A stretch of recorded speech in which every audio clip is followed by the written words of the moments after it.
Puji Tuhan, salam sejahtera Bapak Ibu Saudara-saudari keluarga GPD LSD Magelang yang kami kasihi di dalam nama Tuhan Yesus Kristus. Mari Bapak Ibu, kita akan menikmati renungan 79 pada hari ini. Kita akan buka kebenaran firman Tuhan di dalam 1 Tesalonika pasal 4.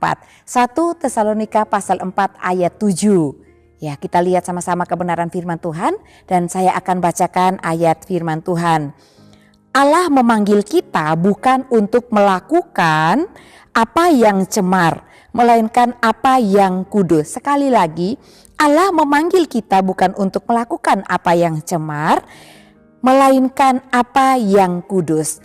Puji Tuhan Bapak Ibu Saudara yang diberkati Tuhan, hari ini saya memberikan judul untuk renungan kita yaitu tujuan panggilan Allah. Tujuan panggilan Allah dalam setiap kehidupan kita tentu ada banyak hal ya. Bapak Ibu mungkin sudah dapat menjawab apa sih tujuan panggilan Allah dalam kehidupan kita melalui ayat yang kita sudah baca. Di situ ada 2 poin ya. Dikatakan tujuan panggilan Allah ya, kalau kita lihat hanya dalam ayat 7 tentu jangan cemar tetapi hidup kudus. Puji Tuhan. Bapak Ibu boleh dong ya dari rumah masing-masing juga menyinggung firman Tuhan, menyambut, atau Bapak Ibu juga dapat menyaut, memperkatakan, itu tidak mengapa. Itu artinya kita sangat mencintai kebenaran firman Tuhan. Baik Bapak Ibu, langsung saja kita masuk dalam bagian observasi.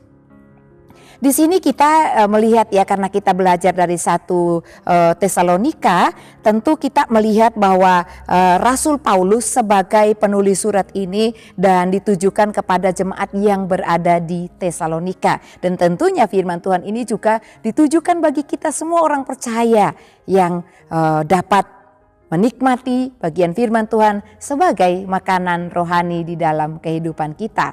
Mari Bapak Ibu yang diberkati Tuhan, kita melihat peristiwanya ya. Peristiwanya adalah berupa nasihat dari Rasul Paulus kepada jemaat yang ada di Tesalonika agar jemaat yang ada di Tesalonika sungguh-sungguh dalam panggilan mereka, melaksanakan hidup yang berkenan kepada Tuhan dengan lebih sungguh-sungguh lagi. Karena dalam pasal sebelumnya Rasul Paulus juga memberikan pujian kepada jemaat di Tesalonika, mereka sudah hidup dengan taat, dengan baik, dan Rasul Paulus menginginkan mereka lebih sungguh-sungguh lagi. Loh, luar biasa Bapak Ibu Saudara ya.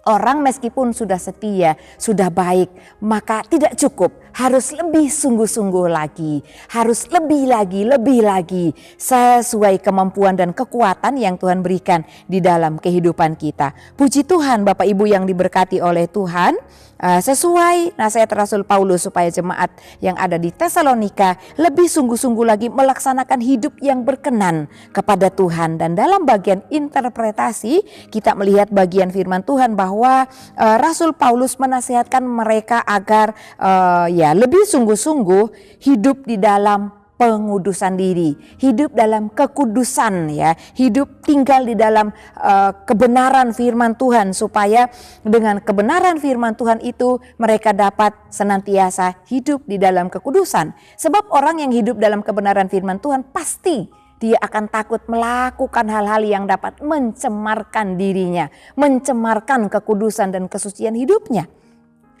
Karena orang yang hidup di dalam kebenaran firman Tuhan selalu punya keinginan seperti yang diinginkan oleh Allah. Itu kelebihan dan keunggulan dan kenikmatan bagi orang yang cinta akan firman Tuhan. Dia akan semakin cinta melakukan yang baik dan benar, dan tidak merasa beruntung ketika meskipun hal-hal yang di dunia ini menawarkan itu menguntungkan, indah bagi dia enggak, itu kecil, tapi lebih menguntungkan ketika dia menghidupi firman Tuhan, sebab ada pengudusan di dalam kehidupannya dan dengan mudah dia menjaga kekudusannya, tidak akan berat. Itu sebabnya Bapak Ibu Saudara, kita harus tinggal di dalam firman. Sebab firman itu yang memberikan kita kekuatan. Namun kalau kita setengah-setengah, maka kita akan berkata susah hidup dalam kekudusan. Susah untuk berusaha hidup suci. Enggak bisa, ya enggak bisa karena kita masih setengah-setengah. Saya tidak berkata Bapak Ibu setengah-setengah ya Bapak Ibu Saudara ya. Ya kita yang dapat menilai hidup kita. Kalau kita sungguh-sungguh tentu kita akan lebih ringan lagi. Karena bukan kita yang hidup di dalam hidup kita ini, Tuhan yang hidup dalam hidup kita, firman-Nya yang berkuasa, yang membuat kita enteng ya melakukan apa saja. Terlebih juga firman Tuhan Kadang orang banyak yang merasa berat untuk melakukan apa yang Tuhan perintahkan sebagai bagian dalam hidup kita orang percaya yang kita harus lakukan. Tapi saya percaya Bapak Ibu semua menghidupi firman Tuhan dan pasti tidak ada bagian-bagian firman Tuhan yang ditinggalkan. Ya, baik, puji Tuhan. Kita masuk dalam bagian interpretasi berikut.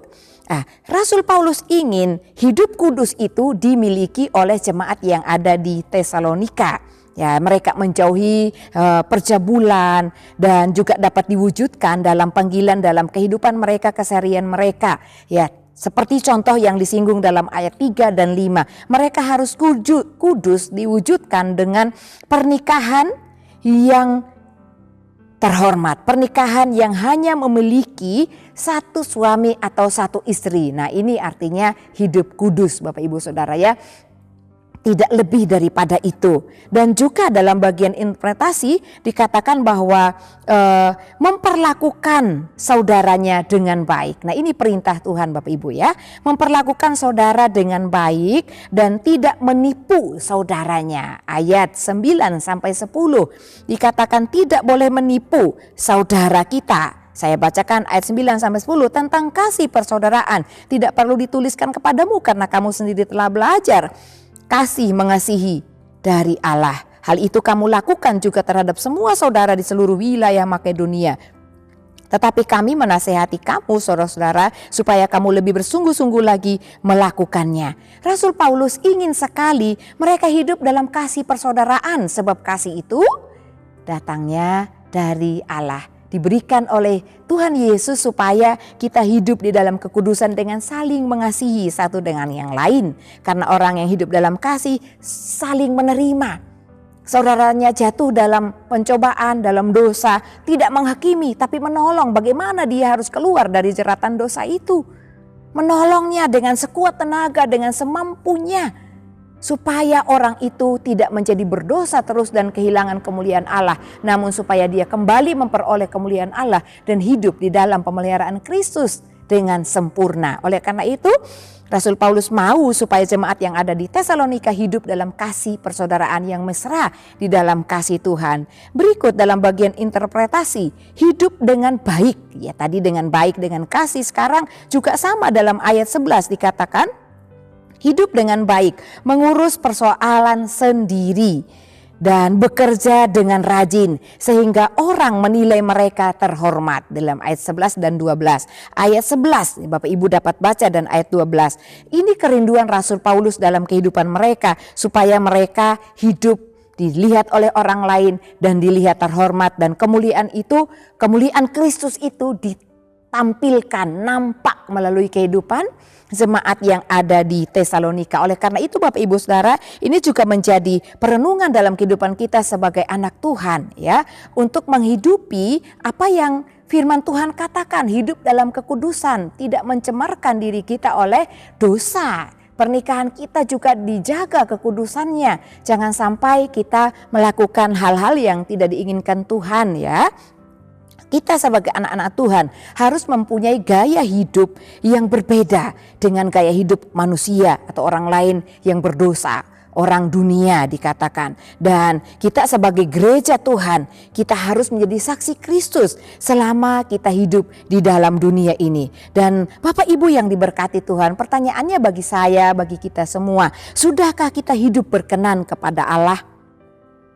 Sesuai tujuan panggilan Allah bagi saya dan Bapak Ibu Saudara sekalian dalam segala aspek kehidupan kita. Apakah kita sudah hidup berkenan atau menyenangkan hati Allah? Ya, tentu kita belum sempurna Bapak Ibu. Oleh karena itu, mari kita terus belajar akan kebenaran firman. Kita menikmati firman itu dan kita melakukannya di dalam kehidupan kita. Supaya kita dapat menyenangkan hati Dia yang sudah memanggil kita. Karena Dia punya tujuan memanggil kehidupan kita. Hidup di dalam kekudusan. Dalam kekudusannya Dia, sebab kita kudus. Allah kita yang kudus, Dia yang menguduskan kehidupan kita. Menjauhkan kita dari segala dosa yang merintangi hidup kita. Dan di zaman yang semakin gelap ini Bapak Ibu Saudara, marilah kita minta pertolongan Roh Kudus untuk memampukan kita hidup dalam kekudusan. Hidup kudus. Dengan menjauhi segala hawa nafsu percabulan, menjauhi segala hawa nafsu pertikaian, iri hati, kedengkian yang membuat kita berselisih dan tidak hidup dengan baik, saling mengasihi saudara, saling mengasihi sesama orang lain, anggota gereja, dimanapun kita berada. Kalau kasih Kristus itu yang mengikat kehidupan kita, maka dimanapun kita berada, kita akan memelihara perdamaian. Kita akan memiliki kehidupan yang baik, sehingga banyak orang melihat bahwa hidup kita terhormat. Maukah Bapak Ibu hidupmu dilihat orang terhormat? Amin, puji Tuhan. Tentu setiap kita ingin orang lain itu melihat hidup kita terhormat. Karena dia yang terhormat membuat kita menjadi terhormat. Oleh karena itu pelihara tujuan panggilan Allah dalam hidup kita. Yaitu hidup dalam kekudusan. Tuhan Yesus memberkati kita semua. Bapak Ibu Saudara yang terus setia mengikuti Renungan 79. Kiranya dapat menjadi berkat bagi kita bersama.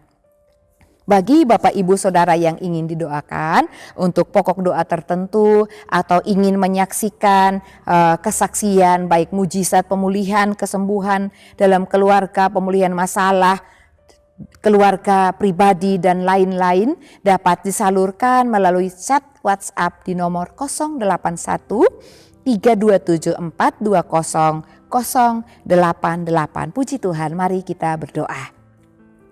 Terima kasih Bapa yang baik, kami mengucap syukur untuk kebenaran firman-Mu. Kami hari ini mengerti Tuhan tujuan panggilan Allah dalam hidup kami. Agar kami memelihara kekudusan hidup kami, tidak dicemarkan oleh dosa, oleh setiap keinginan dunia ini dalam hidup kami. Dan juga tujuan panggilan Allah dalam hidup kami untuk melakukan setiap tugas kami, yaitu menjadi saksi Kristus selama kami hidup di dalam dunia ini. Tuhan tolong kami untuk tetap setia di dalam panggilan-Mu, mengiring Engkau seumur hidup kami. Ya Tuhan, terima kasih sebab di dalam Engkau, keluarga GPD El Shaddai Magelang menjadi kaya dalam segala hal, dalam segala macam perkataan dan segala macam pengetahuan sesuai dengan kesaksian tentang Kristus yang telah diteguhkan dalam keluarga GPD El Shaddai Magelang. Terima kasih Bapa, dalam nama Tuhan Yesus Kristus kami berdoa. Haleluya. Amin.